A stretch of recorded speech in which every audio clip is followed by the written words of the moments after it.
நீங்கள் அநாத ஆசிரமத்துக்கு போயிருக்கீங்களா? அங்கே இருக்க பிள்ளைங்களை பார்த்துருக்கீங்களா? அவங்க சந்தோஷமாக இருக்காங்களா?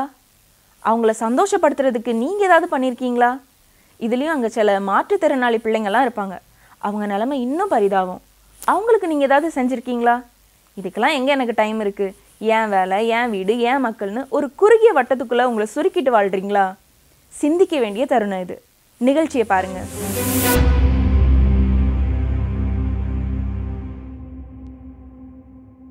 ஷூக்கள் போட்டு டக் டக்னு நடந்து செல்லும் கால்கள், ஸ்போர்ட்ஸ் ஷூக்கள் அணிஞ்சி துள்ளி ஓடும் கால்கள், சாதாரண ரப்பர் மிதியடியோடு நடக்கும் ஏழை கால்கள், அழகிய வண்ண கற்கள் பதிச்ச செருப்புக்கள் போட்டு ஒய்யாரமாக நடக்கும் பணக்கார பெண்ணின் கால்கள், நகைப்பூச்சி நேர்த்தியாய் போட்ட நகங்களோட நடனமாடும் கால்கள், மருதோணியிட்ட விரல்கள் கொண்ட ஓவிய கால்கள், சேரும் சகதியும் பூசிய உழைப்பாளி கால்கள், குதிகால் உயர்ந்த காலணிகள் அணிஞ்ச ஒய்யார கால்கள், சாதாரண சாண்டல் போட்ட படிப்பாளி கால்கள், குதிகால் வெடிச்ச வயது முதிர்ந்த கால்கள், கொலுசு அணிஞ்ச இளம்பெண் கால்கள், ரோஜா மொட்டு போல மெத்து மெத்து போல இருக்கும் குழந்தை கால்கள், ஓடிக்கிட்டும் ஆடிக்கிட்டும் நடந்துக்கிட்டும் குதிச்சுக்கிட்டும் நின்றுக்கிட்டும் இருக்கும் ஏகப்பட்ட கால்கள்.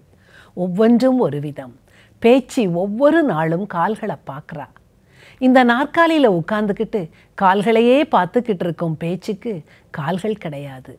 கால்களுக்கு பதில் 2 சூம்பிய சதை பிண்டங்கள் தொங்கிக்கிட்டு இருக்கும். அதோ தெரியுதே அந்த அநாதை ஆசிரமம். அங்கே தான் அவள் பிறந்ததுலேருந்து இருக்கா. அதுதான் அவளுடைய காப்பகம். எப்படி அங்கே வந்தான்னு அவளுக்கு தெரியாது. அவளை மாதிரி பல பிள்ளைகளுக்கு அது காப்பகம். சில குழந்தைங்க இவளை மாதிரி மாற்றுத்திறனாளிகள். அடுத்தவங்க கால்களை பார்த்துக்கிட்டே ஏக்கத்தோடு உட்கார்ந்துருக்கும் பேச்சு பக்கத்தில் அனு போய் உட்கார்ந்தா. அனு அந்த காப்பகத்துக்கு பக்கத்தில் வாழ்கிறவா. காப்பகத்து அம்மா கிட்ட பெர்மிஷன் கேட்டு அங்கே உள்ள பிள்ளைங்களை பார்க்க வந்தா. பேச்சு தனியாக உட்கார்ந்துருந்ததை பார்த்து அவளை நோக்கி வந்தா. பேச்சியை மெல்ல அரவணைச்சி, உன் பேர் என்ன, உங்கள் காப்பகத்தில் யாரெல்லாம் இருக்காங்க, அவங்கள பற்றி சொல்லேன்னு கேட்டா. பேச்சி அவளை ஏற இறங்க பார்த்துட்டு சொல்ல ஆரம்பித்தா. என் பேர் பேச்சி அம்மா, எல்லாரும் பேச்சின்னு கூப்பிடுவாங்க. முதல்ல நாங்கள் நிறைய பேர் இருந்தோம், இப்போ கொஞ்சம் பேர் தான் இருக்கிறோம். என்னோட நெருங்கிய தோழி தங்கம், அவள் போயிட்டா. கண்கள் 2ம் இல்லாத தங்கத்துக்கு செவிப்புலன் ரொம்ப கூர்மை. காலடி வச்சே யார் வர்றாங்கன்னு சொல்லிடுவா. அவள் ரொம்ப நல்லா புல்லாங்குழல் வாசிப்பா. கடவுளே அவளுடைய இசை கேட்டு வந்துருவாருன்னு எங்கள் அம்மா சொல்வாங்க. கடவுள் எப்படி வானத்திலிருந்து கீழே இறங்கி வருவார்னு கேட்டு நாங்கள் எல்லாரும் சிரிப்போம். ஜெர்மனியை சேர்ந்த பியானோ வித்தகர் முல்லர் எங்கள் காப்பகத்துக்கு வந்தார். தங்கம் இசை கேட்டு தன்னையே மறந்துட்டார். அவளை தத்தெடுத்துக்கிட்டாரு. ஏரோப்ளைனில் வச்சு அவளை அவர் நாட்டுக்கு கூட்டிகிட்டு போயிட்டாரு. கடவுள் தான் முல்லர் வடிவில் வந்து தங்கத்தை கூட்டிகிட்டு போயிட்டாருன்னு அம்மா சொன்னாங்க. உனக்கு காப்பகத்தில் இருக்கிற உங்கள் அம்மாவை பிடிக்குமான்னு அனு கேட்டா. அதுக்கு பேச்சு, எனக்கு அவங்கள பிடிக்கும், நாங்கள் எல்லாரும் கடவுளின் குழந்தைங்கன்னு எங்கள் அம்மா சொல்லுவாங்க. அதனால் நாங்கள் மற்ற குழந்தைங்களை விட விசேஷித்தவங்கன்னு சொல்லுவாங்க. எங்கள் காப்பகத்துக்கு வர்றவங்க கூட எங்களை ஸ்பெஷல் சில்ட்ரன்னு தான் சொல்லுவாங்க. இப்படி கடவுளுடைய விசேஷித்த மகளாக இருக்கிறதுல எனக்கு சந்தோஷம்தான். ஆனாலும் எனக்குன்னு மட்டுமே தனியாக ஒரு அம்மா அப்பா இருந்தால் எவ்வளவு நல்லாயிருக்கும். அனு தன்னுடைய அடுத்த கேள்வியை தொடுத்தா. உங்களை வெளியெல்லாம் கூட்டிகிட்டு போவாங்களா? அதுக்கு பேச்சு, எங்கள் அம்மா எங்களை ஆலயத்துக்கு ஒவ்வொரு ஞாயிற்றுக்கிழமையும் கூட்டிகிட்டு போவாங்க. பூங்காக்களுக்கு அழைச்சிட்டு போவாங்க.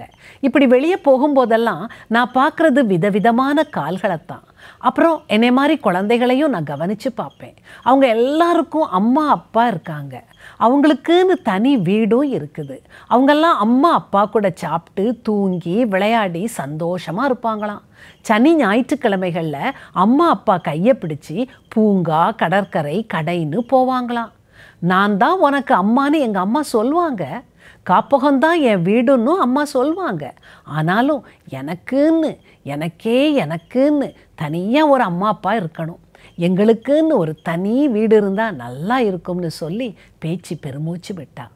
உன் ஃப்ரெண்ட்ஸ் வேறு யாருன்னு அனு அவளை திசை திருப்ப கேள்வி கேட்டா. உடனே பேச்சு, எங்கள் காப்பகத்தை சேர்ந்த மங்கை ரொம்ப அழகாக இருப்பா. டெல்லியிலேருந்து வந்த ஒரு அம்மாவும் அப்பாவும் அவளை கூட்டிகிட்டு போயிட்டாங்க.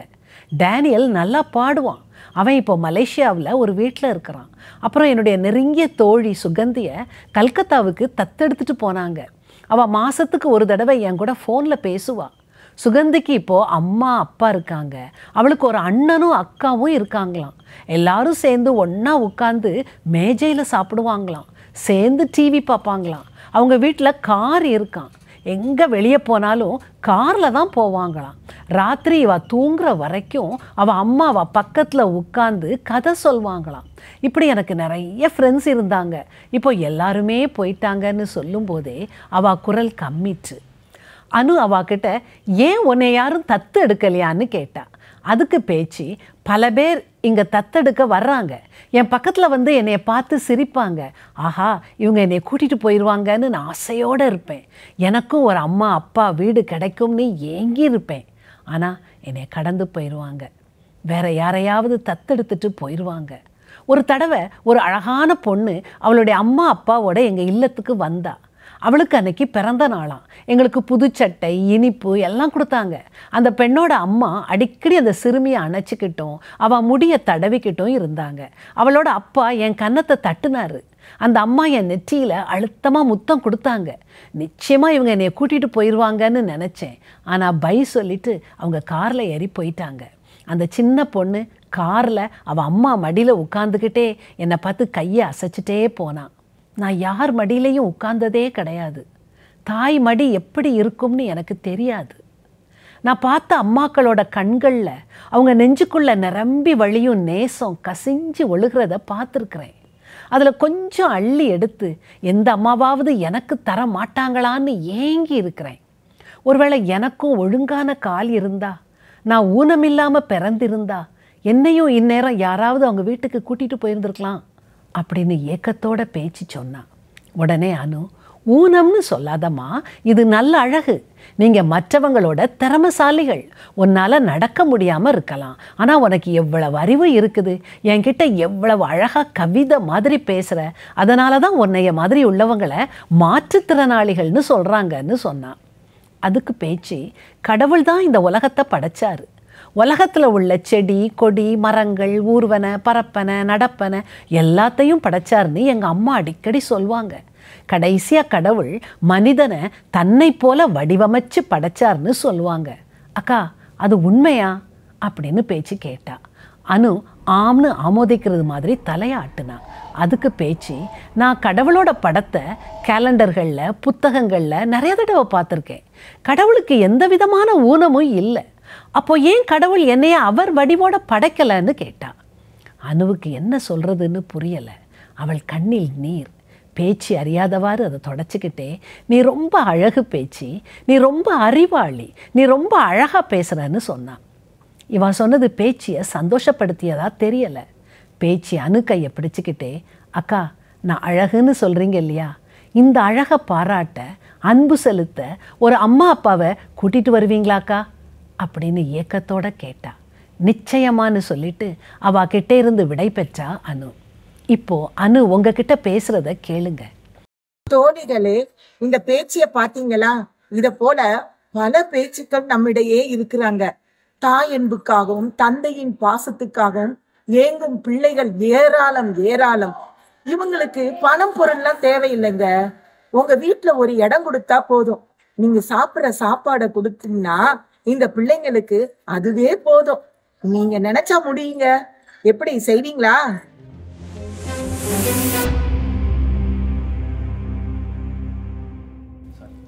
தோழிகளே, இந்த கதையை பார்த்த உடனே நமக்கு பரிதாபமாக இருக்குது இல்லையா? பல தடவை நம்ம மாற்றுத்திறனாளிகளை பார்க்குறோம், அநாத ஆசிரமத்து குழந்தைகளை பார்க்குறோம். அவங்கள பார்த்த உடனே நமக்குள்ள பரிதாபமும் கரிசனையும் ஊற்றெடுத்து பெருகும். ஆனால் அடுத்த நாளே நாம் அவங்கள கம்ப்ளீட்டாக மறந்துட்டு நம்ம வேலையில் மூழ்கிடுவோம். இது சரியா? இப்படிப்பட்ட குழந்தைங்களுக்கு நாம் என்ன செய்யணும்? கலந்துரையாடலை கேட்போமா? இன்றைக்கி நம்ம கலந்துரையாடலுக்கு டாக்டர் வளர்மதி சுந்தர் சிங் வந்திருக்கிறாங்க. வணக்கம் வளர்மதி. வணக்கம் தாரதி, நல்லா இருக்கீங்களா? நல்லா இருக்கோம். இந்த கதையை கேட்டோடனே மனசுக்கு ரொம்ப கஷ்டமாக இருக்குது இல்லையா? நிச்சயமா. ஏன்னா நம்ம எல்லாவற்றிலும் நிறைவாக இருக்கும்போது எப்பயுமே தாழ்மையானவனை நோக்கி பார் அப்படின்னு சொல்லிட்டு சொல்லியிருக்கார். நம்ம நோக்கி பார்க்குறது ரெண்டாவது, அவர் கிருபை அளிக்கிற தேவன் அப்படின்னு சொல்லிட்டு பார்க்குறோம். இந்த சிறியரில் ஒருவருக்கு எதை செய்தீர்களோ அதை எனக்கே செய்தீர்கள் அப்படிங்கிற ஒரு வார்த்தையோட நம்ம இன்னைக்கு இதை தொடங்கலாம் அப்படின்னு நினைக்கிறேன். அந்த பேச்சு, அந்த அணு வந்து நிறையா கேள்விகளை கேட்டுட்ருக்காங்க. அதில் முதல்ல நீங்கள் சொன்னீங்க அழகழகான கால்களை பற்றி. அதில் ஒரு காலை நான் சேர்க்கணும் அப்படின்னு நினச்சேன். சமாதானத்தை கூறி நற்காரியங்களை சுவிசேஷமாய் அறிவித்து உன் தேவன் ராஜரீகம் பண்ணுகிறார் என்று சியோனுக்கு சொல்லுகிற சுவிசேஷகனின் பாதங்கள் மலையின் மேல் எவ்வளவு அழகாக இருக்கிறது அப்படின்னு சொல்லிட்டு அந்த பாதத்தையும் நம்ம சேர்த்துக்கிடுவோம். ஏன்னா ரொம்ப அழகான பாதம், அவர் ரொம்ப அட்மையர் பண்ணுற அந்த பாதம் அப்படின்னு சொல்லிட்டு நினைக்கிறேன். சரி, அவர் ஒவ்வொரு பாதங்களையும் அவர் பார்க்குற மாதிரி பேச்சு உட்காந்து ஒவ்வொரு பாதங்களையாக பார்த்துட்ருக்கா. எப்பயுமே நமக்கு இருக்கிறதுடைய வேல்யூ நமக்கு தெரியாது, இல்லாத உங்களுக்கு தான் அதுக்குரிய இது தெரியும். இப்போ பேச்சுக்கு வந்து கால்கள் இல்லை, பெற்றோர் இல்லை அப்படின்னு அவளுக்கு நிறையா ஏக்கம், அது வந்து அதிகரித்து கொண்டே போகிறது. ஒரு கேள்வி வர அணு கிட்ட கேட்குறா, நாங்கள்லாம் கடவுளுடைய பிள்ளைன்னு சொல்கிறாங்க, ஆனால் நான் பார்க்குறேன் கடவுளுக்கு இப்படி ஒன்றும் அப்படின்னு சொல்லிட்டு. அப்போ அது வந்து பாவம், பிஞ்சு உள்ளத்தில் இந்த மாதிரி கேள்விகள் எழும்புவது இயல்பு தான். ஆண்டவர்கிட்டையே கேட்டாங்க, இவன் இப்படி பிறந்தது இவன் செய்த பாவமா, இவன் பெற்றோர் செய்த பாவமா அப்படின்னு சொல்லிட்டு. இல்லை, ஒருவனும் கெட்டு போவது அவருக்கு பிரியமில்லை.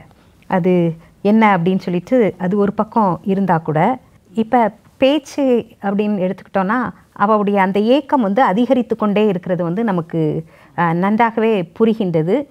அந்த ஹோமில் எவ்வளோ அன்பாக வச்சுருந்தாலும் அவளுக்கு வந்து அந்த ஏக்கம் அப்படிங்கிறது இருக்குது. தன்னுடைய ஃப்ரெண்ட்ஸ் எல்லாம் சொல்லும்போது டேனியல் மலேசியா போயிட்டான், தங்கம் வந்து ஜெர்மன் போயிட்டா அப்படின்னு ஒவ்வொருத்தரையும் சொல்லும்போது எனக்குள்ளே என்ன தோணுச்சுன்னா, தங்கத்துக்கு ஜெர்மன்லேருந்து முல்லர் அப்படின்னு ஒரு அப்பாவை கொடுக்க தெரிஞ்ச ஆண்டவருக்கு பேச்சுக்கும் போக்கு ஒன்று வச்சுருப்பார். ஒவ்வொருவருக்கும் ஒவ்வொரு திட்டம், ஒரு சித்தம் அப்படின்னு சொல்லிட்டு ஒன்று இருக்கும். எனக்கு கூட இந்த குஜராத்தில் பூகம்பம் வரும்போது அப்போ எனக்கு 2 சின்ன பிள்ளைங்க. நான் என் ஹஸ்பண்ட்டை சொன்னேன், நம்ம போய் குஜராத்லேருந்து ஒரு பையனை எடுத்துகிட்டு வந்துடுவோம் அப்படின்னு சொல்லிட்டு. ஆனால் அவங்க அதுக்கு ஒத்துக்கலை. ஆனால் என்ன சொல்கிறேன்னா, இந்த மாதிரி முன்னெடுப்புகள் அப்படிங்கிறது வந்து கண்டிப்பாக நம்ம செய்யணும் அப்படிங்கிறது வந்து, ஏன்னா நமக்கு ஒரு கடமை ஒன்று இருக்குது, இதோட போதும் அப்படின்னு இல்லாமல் இன்னும் ஒரு அடுத்த ஸ்டெப் எடுத்து வைக்கிறது. ஆனால் இப்படி நிறையா நல்ல உள்ளங்கள் இருக்காங்க அப்படிங்கிறத பார்க்கும்போது ரொம்ப ஆச்சரியமாக இருக்கிறது. நம்ம பைபிளை எடுத்துக்கிட்டோம்னாலே மோசே ஒரு தத்து பிள்ளை தான்.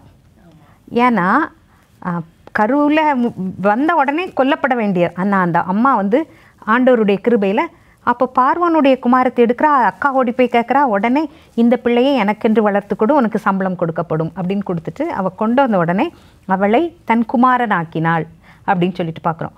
ஆனால் அந்த சுகபோகத்தில் வாழ்ந்த மோசே என்ன சொல்கிறாரு அப்படின்னு சொன்னால், இந்த பார்வோனுடைய குமாரத்தின் மகன் எனப்படுவதை வெறுத்து அநித்தியமான பாவ சந்தோஷங்களில் இருக்கிறதை காட்டிலும் சொந்த ஜனங்களோடு பாட அனுபவித்ததை தெரிந்து கொண்டார் அப்படின்னு சொல்லிட்டு போட்டிருக்கு. என்ன அப்படின்னா, அங்கே ரொம்ப சுக ஜீவிதம் இருந்தால் கூட ஏதோ ஒரு எம்டினஸ் அங்கே வந்து மோசேக்கு தென்பட்டு இருக்கிறது. அதனால் அவர் தெரிந்து கொண்டதுனால ஆண்டவரும் அவரை தெரிந்து கொண்டு இவ்வளோ ஜனங்களை நடத்துறதுக்கு அவரை லீட் பண்ணதோடு மட்டும் இல்லை, என் வீட்டில் எங்கும் உண்மை உள்ளவன், மிகுந்த சார்ந்த குணம் உள்ளவன் அப்படின்னு அவரை குறித்து ஒரு சர்டிஃபிகேட் கொடுக்குறாரு. அதே மாதிரி அக்சால் அப்படின்னு சொல்கிற எஸ்தர் ஆக்சுவலாக மொர்தேக்காயுடைய சிறிய தகப்பனுடைய மகள். அந்த சிறிய தகப்பன் உள்ள தாயும் இல்லை. உடனே மொர்தேக்காய் அந்த பிள்ளையை தனது குமாரத்தியாக எடுத்துக்கொண்டான் அப்படின்னு சொல்லிட்டு போட்டிருக்கு. சும்மா எடுத்து வச்சது மட்டும் இல்லை, அந்த பிள்ளையை எந்த உச்சத்துக்கு கொண்டு போகணும். அவர் அங்கே சூசான் அரண்மனையில், அதாவது தானியேல் இவங்கெல்லாம் போகும்போது சிறைப்பட்டு போன ஒருவர் தான். அந்த அரண்மனையில் ஒரு ஊழியக்காரனாக இருக்கின்றவர். அந்த அரண்மனையில் ராஜாவுடைய மனைவி அப்படிங்கிற அளவுக்கு அவளுக்கு ஒரு வாய்ப்பை உருவாக்கி கொடுக்குறார் அப்படின்னு சொல்லிட்டு பார்க்கும்போது ஒரு கரிசனை உள்ள. அதே மாதிரி அந்த பிள்ளையும் நான் செத்தாலும் சாகிறேன் அப்படின்னு சொல்லிட்டு அந்த ஒரு பெரிய துணிச்சலோட. அப்போ நான் நினைப்பேன், மோசே தான் உண்மையான சூப்பர் ஸ்டார், இது வந்து லேடி சூப்பர் ஸ்டார் எஸ்தர் அப்படின்னு சொல்லிட்டு. 2 பேரும் வளர்ப்பு பிள்ளைகள் தான். அதனால் நிறைய பேர் பிள்ளைகளை எடுத்து வளர்க்குறதுக்கு கொஞ்சம் பயப்படுவாங்க. அப்படிலாம் பயப்பட வேண்டியதே இல்லை. நம்ம வந்து திரைத்துறையை எடுத்துக்கிட்டோன்னா கண்ணதாசன் அவர்கள், அவங்க வீட்டில் 8 பிள்ளைங்க, 8வது பிள்ளை இவரா. சிகப்பு ஆச்சி அப்படின்னு ஒரு அம்மா 7,000 ரூபா, அப்போ இப்போ 7 கோடி இருக்கும் அந்த பிள்ளை, 7,000 ரூபா கொடுத்து அவரை தத்து எடுத்தாங்களாம். ஆனால் அரசவை ஆஸ்தான கவிஞர் அப்படிங்கிற லெவலுக்கு அவர் வந்தார் அப்படின்னு சொல்லிட்டு பார்க்குறோம். ஒரு திரைப்பட நடிகர் அரவிந்தசாமி, அவர் வளர்ப்பு கொடுக்கப்பட்ட ஒரு பெரிய தொழிலதிபராகவும் நடிகராகவும் அவர் இருக்கார். ஏன்னா நமக்கு இப்படி பாப்புலரான ஆட்களை சொன்னால் கொஞ்சம் புரியும் அப்படிங்கிறதுக்காக நான் வந்து இதை தத்து எடுத்த பிள்ளைங்க வந்து சரியா இருக்காது அப்படின்னு ஒரு எண்ணம் தவறான எண்ணம் அப்படி இல்லை, அப்படி இருக்காங்க. நம்ம அதே மாதிரி எடுக்கிறதுக்கு முன் வருகிறார்கள் அப்படிங்கிறதுக்கும் சுஸ்மிதா சென் மிஸ் யூனிவர்ஸ் 2 பெண் குழந்தைகளை தத்து எடுத்து வளர்த்துட்டு வராங்க. இப்போ ரீசண்டாக ஸ்ரீலீலா அமெரிக்க வாழ் தெலுங்கு குடும்பத்தை சார்ந்தவர், அம்மா டாக்டர், அப்பா பிஸ்னஸ்மேன், இந்த பொண்ணு நடிகை. ஆனால் இன்னும் அதுக்கு 21 வயசு தான். இப்போ 20 வயசில் அந்த பொண்ணு 2 மாற்றுத்திறனாளி குழந்தைகளை எடுத்து வளர்த்துட்ருக்கு. இன்னும் அதுக்கு திருமணமே ஆகலை. இப்படி நிறைய பேர் வந்து ரொம்ப அழகாக முன் வராங்க. நான் ஒரு ஷோ பார்த்தேன், அதில் வந்து ஸ்ட்ரீட்டில் பிச்சை எடுத்துகிட்டு இருந்திருக்காங்க ஒரு ஃபேமிலி, அம்மா குடி, அப்பா, ஒரு கை குழந்தை, இன்னொரு பையன், இவ்வளோ. உடனே அந்த ஒரு திருமணம் ஆகாத ஒரு பெண் தான் அதை பார்த்துட்டு ஐயோ அப்படின்னு சொல்லி அந்த பிள்ளைய ஒரு பையனை அந்த அம்மாட்டேருந்து வாங்கி ஸ்கூலுக்கு அனுப்பி இது பண்ணி, அந்த பையன் நல்லா படிச்சிருக்கான், லண்டனில் அனுப்பி அவனை இன்ஜினியரிங் முடிக்க வச்சு இப்போ அந்த பையன் வந்திருக்கான். அதாவது தெரு ஓரத்தில் அந்த பையன் வாழ்க்கை எப்படி ஆயிருக்குமோ, ஆனால் அவனுக்குள்ளாக அதான் ஆண்டவர் வந்து ஒவ்வொருவருடைய இதயத்தையும் திருப்புகிறது, அந்த பையனுக்கு நேராக திருப்புனதுனால அந்த மாதிரி. அதே மாதிரி நான் அந்த ஷோலையே இன்னொரு பொண்ணையும் பார்த்தேன். அது மூச்சுக்கு 300 தடவை எங்கள் அப்பா எங்கள் அப்பா எங்கள் அப்பா அப்படின்னு சொல்லுது. என்னன்னா அது ஊனமுற்ற பிள்ளை போல். அந்த ஹோம்க்கு இதே மாதிரி எடுக்க வந்திருக்காங்க, எல்லோரும் இப்படி இப்படி எடுத்துகிட்டு போயிருப்பாங்க. அது ரொம்ப குழந்தை போல் இடின்னு சிரிச்சிருக்கு. உடனே அந்த அப்பா வந்து நேராக அந்த பொண்ணை தூக்கிட்டார் போல். இந்த பிள்ளைக்கு அதே தெரியாது ரொம்ப வருஷம் வரைக்கும். அவர் வேலையை விட்டுட்டு அவர் அம்மாவாக செயல்பட்டுருக்காரு, அம்மா அப்பாவாக செயல்பட்டுருக்காங்க. பீரோவை திறந்து மூடுவாராம். என்ன நடக்கு அப்படின்னு ஒரு நாள் நைஸாக அப்பா இல்லாத நேரம் பார்த்தானா ஒரு சின்ன அட்டைப்பெட்டிக்குள்ளே இவ எடுத்துகிட்டு வரும்போது போட்டிருந்த ட்ரெஸ்ஸை வச்சு, அவங்க அம்மா வேற என் கண்மணி எங்கள் வீட்டுக்கு வந்த நாள் இன்றைக்கி தான் எங்களுக்கு மகிழ்ச்சி அப்படி ஏதோ லெட்டர் பார்த்துட்டு இது இவளுக்கு ஒரு மாதிரி ஆகிட்டான். ஏன்னா இது கால் ஊனம் போல். அவங்க அப்பா ஆற்றுக்கு கூட்டிகிட்டு போய் குழி தோண்டி அதில் நிற்க வச்சுருவாங்களாம் 1 மணி நேரம். நிற்க வச்சு அந்த பிள்ளை நடக்க வேற ஆரம்பிச்சிச்சான். இப்போ வந்து ஒரு டாக்டருக்கு கல்யாணம் பண்ணி கொடுத்துருக்காங்க. அது மட்டும் இல்லை, அவளுக்கு ஒரு குழந்தை இருக்குது, இவ ஒரு தொழில் அதிபராக இருக்கா. அப்போ மூச்சுக்கு 300 தடவை அப்பா அப்படின்னு இப்படி நல்ல நல்ல உள்ளங்கள் வந்து இருக்காங்க அப்படிங்கிறத பார்க்கும்போது நம்ம வந்து இது பண்ண வேண்டாம். இன்னொன்று, ஆண்டவருடைய பார்வையில் அவர் வந்து சிறு பிள்ளைகள் என்னிடத்தில் வருவதற்கு இடம் கொடுங்கள், அவர்களை தடை பண்ணாதீர்கள், பரலோக ராஜ்யம் அப்படிப்பட்டவர்களுடையது அப்படின்னு சொல்லிட்டு சொல்கிறாரு. இந்த சிறியவனுக்கு எதை செய்தீர்களோ அதை எனக்கே செய்தீர்கள் அப்படின்னு சொல்கிறாரு. அப்போ ஒருவனை ஏற்றுக்கொள்கிறவன், இந்த சிறியரில் ஒருவனை ஏற்றுக்கொள்கிறவன் என்னை ஏற்றுக்கொள்கிறவன் பிதாவை ஏற்றுக்கொள்கிறான் அப்படின்னு சொல்லிட்டு. அதனால் ஒரு பக்தன் பாடுவார், அப்பான்னு கூப்பிடத்தான் ஆசை, அப்பான்னு கூப்பிடவா, அம்மானு கூப்பிடத்தான் ஆசை, அம்மானு கூப்பிடவான்னு தாராளமாக கூப்பிடலாம். ஏன்னா யாரிலும் மேலானவர் அவர் தான். அதனால் நம்ம எங்கே இருக்கோம் அப்படிங்கிறதுலாம் பெரிய விஷயம் இல்லை. ஒரு பெரிய புள்ளி விவரம் என்ன சொல்லுது அப்படின்னு சொன்னால், 2015 5 ஆண்டுகளில் கணக்கெடுப்பு பார்த்ததில் 3000 தத்து குழந்தைகள் போயிருக்கு. ஆனால் அதில் 1110 குழந்தைகள் ரிட்டர்ன் வந்துட்டாங்க. எதுக்காக அப்படின்னு கேட்கும்போது, இந்த ஹோமில் இருக்கிற ஒரு அந்த ஹாப்பினஸ், அந்த கூட்டு வாழ்க்கை அங்கே இல்லை. அது ஒரு சிறை மாதிரி இருக்குது, ஒரு அழகான தங்க கூண்டில் எங்களை அடைச்சி வச்ச மாதிரி இருக்குது அப்படின்னு சொல்லிட்டு அவங்க ஃபீல் பண்ணி வந்துட்டாங்கன்னு அந்த ஆராய்ச்சி சொல்லுது. அதே மாதிரி இப்போ உள்ள ஆராய்ச்சி வந்து என்ன சொல்லுதுன்னா, 55% பெண் குழந்தைகளையும் 45% ஆண் குழந்தைகளையும் தத்தெடுக்கிறார்கள் அப்படின்னு. ஒரு காலத்தில் பொம்பளை பிள்ளை பிறந்தாலே தப்பு அப்படிங்கிற மாதிரி இருந்த காலகட்டங்கள் எல்லாம் மாறி போய் இப்படி இருக்குது. அதனால் நம்ம அவளை வந்து தோளில் வச்சு சுமந்து, மோசே சொல்வார், நான் நடந்து வந்த பாதையெல்லாம் என்னை தோளில் சுமந்துட்டு வந்தார். அதனால் தோளில் சுமக்கிற ஒரு தகப்பனாக அவர் இருக்கிறார். மடியில் வைத்து தாளாட்டுகிறவர் அவர் அப்படின்னு சொல்லிட்டு பார்க்கிறோம். மார்போடு அணைக்கிறவர் அப்படின்னு சொல்லிட்டு அவரை குறித்து பார்க்குறோம். அதனால் ஒரு தாய் தேற்றுவது போல் நான் உங்களை தேற்றுவேன் அப்படின்னு சொல்லியிருக்கார். அதனால் எந்த இடத்துலையும் அப்பா இருக்கிற பிள்ளைகள், அம்மா இருக்கிற பிள்ளைகளாக இருந்தால் கூட சின்ன வயசுலேருந்தே யாரிலும் மேலான தாயினும் மேலான அன்பு செலுத்துகின்ற அவரை வந்து நம்ம பார்த்துட்டோம், அவரை பிடிச்சிக்கிட்டோம் அப்படின்னு சொன்னால் எந்த இடத்துல இருக்கோம் அப்படிங்கிறது பெரிய காரியம் அல்ல. எங்க இருந்தாலும் அதனால தான் நான் சொன்னேன், இந்த சின்ன பிள்ளைங்க மேலே அவருக்கு எவ்வளோ அக்கறை இருந்ததுன்னா அவங்கள வந்து இவ்வளோ பெரிய ஸ்டார் ஆக்குறாரு அப்படிங்கிறது தான். அதனால் மாற்றுத்திறனாளிகள் மட்டும் இல்லை, அவங்க கடவுளுடைய பிள்ளைகள், அவங்களுக்கு ஒரு தேவதூதன் இருக்கான், அவங்களுடைய காரியங்கள் எல்லாவற்றையும் பார்த்துக்கொள்வார். அதனால் எதனால் அப்படிங்கிற கேள்வி எழுவதை காட்டிலும் என்னையும் அவர் கண்ணுக்குள்ளே வச்சுருக்காரு அப்படிங்கிற எண்ணத்தோடு இருக்கணும். அதே மாதிரி அதோடு நம்ம நிப்பாட்டிடக்கூடாது. நிச்சயமாக ஒரு ஸ்டெப் எடுத்து வச்சு எல்லாரும் இன்புற்றிருப்பதே நினைப்பதே அன்றி வேறொன்றும் அறியேன் பராபரமே அப்படிங்கிற மாதிரி நினைக்கிறதோட மட்டும் இல்லை, அதற்கு செயல் வடிவம் கொடுக்கிறவர்களாக நம்ம இருந்தோம் அப்படின்னு சொன்னால் ரொம்ப நல்லாயிருக்கும். இந்த நிகழ்வை பார்க்கும்போது எனக்கு அப்படிதான், நமக்கு எண்ணம் தோன்றியது, ஆனால் அதுக்கு செயல் வடிவம் நாம் கொடுக்கவில்லை. ஆனால் எத்தனை பேர் இதுக்கு செயல் வடிவம் கொடுத்துருக்காங்க அப்படின்னு நினைக்கும்போது ரொம்ப சந்தோஷமாக இருக்குது. ஐநால ஒரு உயர் நிலையில் இருக்கிற ஒரு பெண்மணி, ரொம்ப அழகான திருமண வாழ்க்கை, 2 பேரும் ஏதோ ஹனிமூன் எங்கேயோ போயிட்டு இருக்கும்போது ஒரு பெரிய ஆக்சிடெண்ட், 2 கால் ஊனமாயிட்டு எல்லா பாகமும் சேதமடைந்து விட்டது, இனி உனக்கு குழந்தை பெற்ற முடியாது அப்படின்னு சொல்லிட்டு டாக்டர்ஸ் சொல்லிட்டாங்க. அப்போ அந்த கணவர் வந்து குழந்தை இல்லாமல் அவன் கூட வாழ முடியாதுன்னு சொல்லிட்டு அவர் டைவர்ஸ் வாங்கிட்டு போயிட்டார். வீல் சேர் தான். அந்த அம்மா யோசித்து பார்க்குறாங்க, குழந்தை பெக்க முடியாது, எடுக்கலாம் தானே அப்படின்னு அழகான 2 குழந்தைகளை எடுத்து வளர்த்துட்ருக்காங்க. இன்றைக்கி அவங்களுடைய மோட்டிவேஷ்னல் ஸ்பீச் அதை கேட்டு நிறைய பேருக்கு வாழ்க்கையின் அர்த்தம் புரிகின்றது. அதனால் எதுவும் இல்லை அப்படின்னு சொல்லிட்டு நினைக்கிறத காட்டிலும் இருக்கிறதுல ஆண்டவர் நம்மோடு இருக்கிறார் அப்படின்னு சொல்லிட்டு செயல்படுவோம். நாமும் ஒரு அடி எடுத்து வைத்து செயல்படுவோம். ஆமாம், முன்னுக்கு வரணும், தத்தெடுக்கிறதுக்கு முன்னுக்கு வரணும். ஹஸ்பண்ட் அண்ட் ஒய்ஃபு சேர்ந்து இதை பற்றி டிஸ்கஸ் பண்ணி நிச்சயமா. ஓகே, எங்கள் ஸ்டுடியோக்கு வந்ததுக்கு ரொம்ப தேங்க்ஸ். மிக்க நன்றி. தோழியரே, ஒரு வித்தியாசமான கண்ணோட்டத்தோட இந்த கதையை பார்க்கலாம்னு நினைக்கிறேன். நாமும் பேச்சு மாதிரி இந்த உலகத்தில் அனாதைகளாக தான் இருக்கிறோம். நமக்கு அம்மா அப்பா இருக்கலாம், ஆனால் நம்மளை முற்றும் முழுவதும் புரிஞ்சுக்கிட, நம்ம தேவைகளை, ஆசைகளை, அபிலாஷைகளை அறிஞ்சிக்கிட அவங்களால முடியாது. ஒரு வகையில் பார்த்தா நாமும் ஊனமுள்ளவங்களாக தான் இருக்கிறோம். ஆண்டவர் நமக்கு கொடுத்துருக்கிற உடல் உறுப்புகளை நாம் அப்யூஸ் பண்ணும்போது, அதாவது தவறுதலாக உபயோகிக்கும் போது அது இல்லாமல் இருக்கிறதுக்கு சமம் தானே? கேட்கக்கூடாத விஷயங்களை கேட்கும் காதுகள், பேசக்கூடாத காரியங்களை பேசும் வாய்கள், போகக்கூடாத இடங்களுக்கு போகும் கால்கள், செய்யக்கூடாத செயல்களை செய்யும் கைகள் இருந்தும் இல்லாதது மாதிரி தானே? ஆக அநாதைகளா, ஊனமுற்றவங்களா நம்ம காணப்படுறோம். நம்மை தத்து எடுக்க, ஊனமுற்ற நம் உறுப்புகளை சரி பண்ண ஒரு இரட்சகர் நமக்கு தேவை. அந்த இரட்சகர் தான் இயேசு கிறிஸ்து.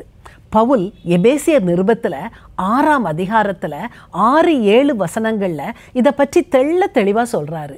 தம்முடைய தயவுள்ள சித்தத்தின்படியே நம்மை இயேசு கிறிஸ்து மூலமாய் தமக்கு சுவிகார புத்திரர் ஆகும்படி முன் குறித்திருக்கிறார். அவருடைய கிருபையின் ஐஸ்வர்யத்தின்படியே இவருடைய இரத்தத்தினாலே பாவ மன்னிப்பாகிய மீட்பு இவருக்குள் நமக்கு உண்டாயிருக்கிறது. பார்த்தீங்களா, எத்தகைய பெரிய ஆசீர்வாதம்! அண்ட சராசரங்களையும் படைச்ச தேவன் பாவிகளாகிய நம்மை சுவிகார புத்திரராக ஏற்றுக்கிடுறாரு.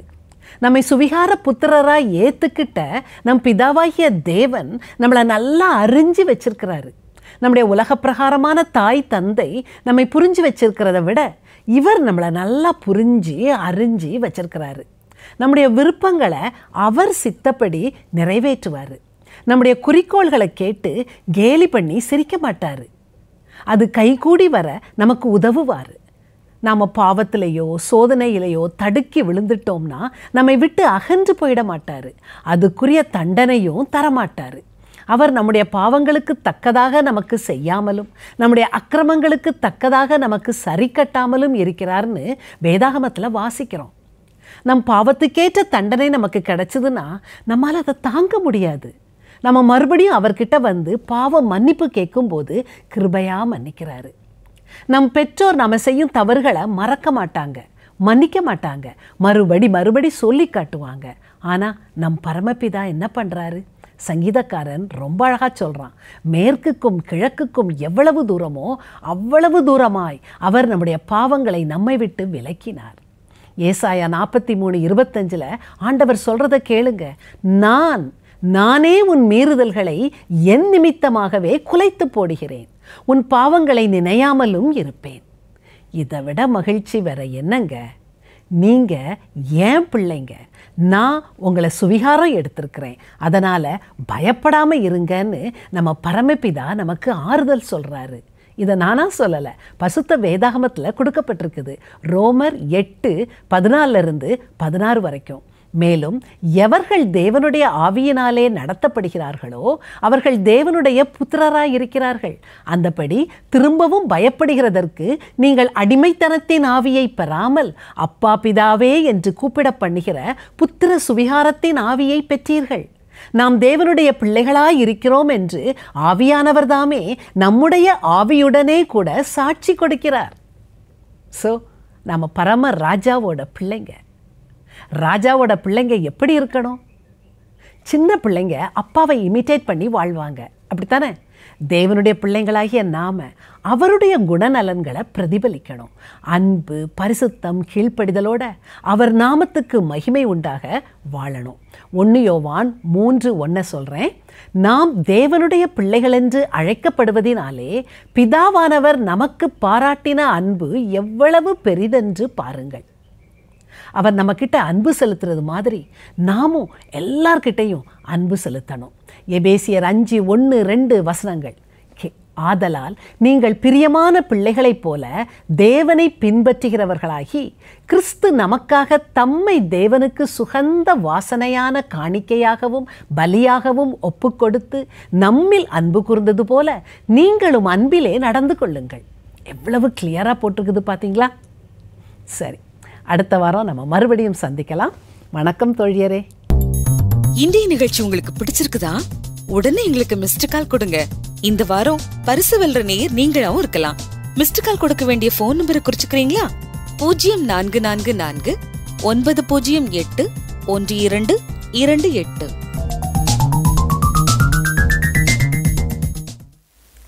எத்தனையோ பேர் பேச்சு மாதிரி நம்மிடையே இருக்கலாம். உங்களால் அவங்கள தத்தெடுக்க முடிஞ்சால் ரொம்ப சந்தோஷம். தத்தெடுக்க முடியாட்டினாலும் பரவாயில்ல, அவங்கள அடிக்கடி போய் பாருங்கள், அவங்க கூட பேசுங்க, அவங்க கூட டைம் ஸ்பெண்ட் பண்ணுங்கள், அவங்கள்ட்ட அன்பு காட்டுங்க, அவங்களுக்கு சின்ன சின்ன பரிசு வாங்கி கொடுங்க, அவங்கள்ட்ட இருக்க திறமையை வெளிக்கொண்டு வந்து அவங்கள உற்சாகப்படுத்துங்க. அவங்க ரொம்ப சந்தோஷப்படுவாங்க. கர்த்தர் உங்களை ஆசீர்வதிப்பார்.